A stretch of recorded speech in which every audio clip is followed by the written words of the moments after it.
Enw i Huw Owen a da ni'n byw yn Garthmyn isa, Mynan Llanrwst. Da ni'n rhedeg y busnes wedi allgyfeirio i'r biomass, i'r wood chip yma ers mae yn 5 mlynedd ar yr adeg wnaethon ni ddechrau cyflwyno'r wood chip fel tai. Yn y had, a mam brynu lle yn y 1960s, oedd yn had yn produsio wyau dydwy i'r farchnad. Yn hyn, oedden ni'n ffarmio dros 1000 o ddefaid, ac oedden ni hefyd yn contractio fel amaeth ac ar y construction. Gweld i'r dyfodol bod rhaid sbiad am rhywbeth gwahanol. Yn 2013 oedden ni'n gweithio yn Mostyn ar y Gwynt y Môr, y sgîm wind turbines, a gweld hen ffrind i fi ac o un peth i llall, mi nath o sôn am y biomass. O gen i ddim adeg yna, gen i ddim syniad am biomass, be oedd yn olygu a hyn a llall. Sbiad i fewn i'r peth a gweld bod y farchnad yna i'r wood chip yma fel tai.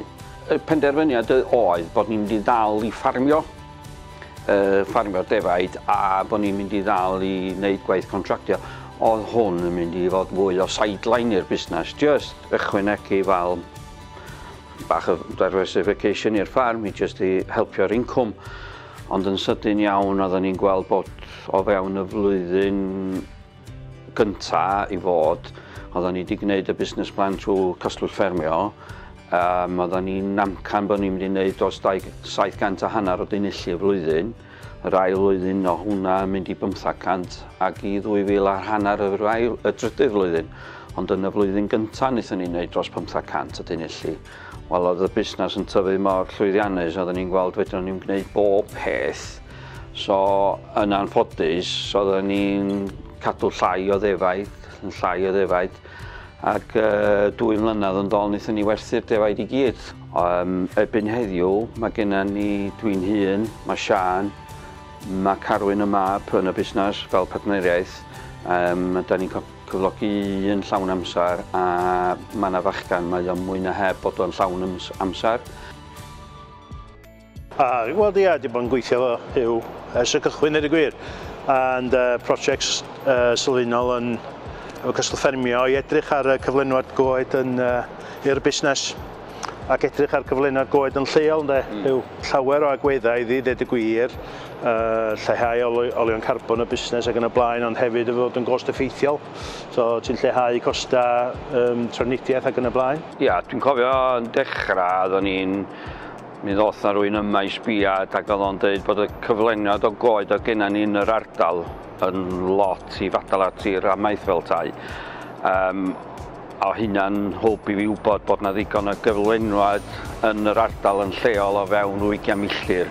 O'n i'n mynd i gael, so hynna'n lleihau y gost a gario fewn, ond hefyd o'n i'n mynd i gallu cyflogi rei lleol i gario'r coed i fewn. Felly ti wedi gwneud penderfyniad i blannu dros 100,000 o goed, mae'n debyg do? Drwy cynllun rheoli glasur a cynllun plannu glasur. Felly, be nath i ti feddwl am yr ochr yna o blannu ac yn y blaen? Oedden ni'n gweld bod o'n mwy ffodus i ni blannu 100,000 o goed yn lle bod ni'n pori defaid yna, ond mwy na heb ar gwylod y dyffryn oedd o'n llifiogi fwy yn gia, oedd hynna yn greu fwy o gyrn yn pen os oedden ni'n madra, os oedd hi'n llifo, oedd na neb i symud y defaid o'r wrth y tir. So wnaethon ni ddeiseiddio i blannu'r coed ac erbyn heddiw mae wedi bod fantais garo ni. Maen nhw wedi tyfu'n goblin o dda yma yna. Hefyd wnaethon ni blannu chydig o goed adra yma yn Garthmyn, just i ddangos bod da ni'n torri allan ond da ni hefyd yn plannu'n dol i fewn. Ti wedi gweld cyfla lle bod o ddim wedi cymryd tir amaeth gorau allan, mae o'n dir llai diffryth a tir glyb. Yn ddiweddar, da ni wedi cael cyfle o gael prynu coed yn lleol, ond yn y broses o gael gweithio pethau allan, o'r rhaid i ni gael rhywun i ddatblygu a helpio ni mlaen hefo cael ffigurau a cael gwybod y gwybodaeth o'n isio am y coed a hyn a llall.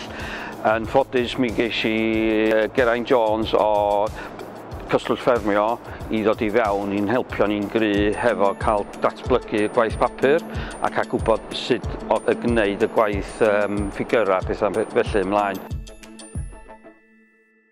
Wel, ie, mae'r gwasanaeth yn eang ddweud y gwir o ran yr elfen coedwigaeth o reoli i blannu ac yn y blaen.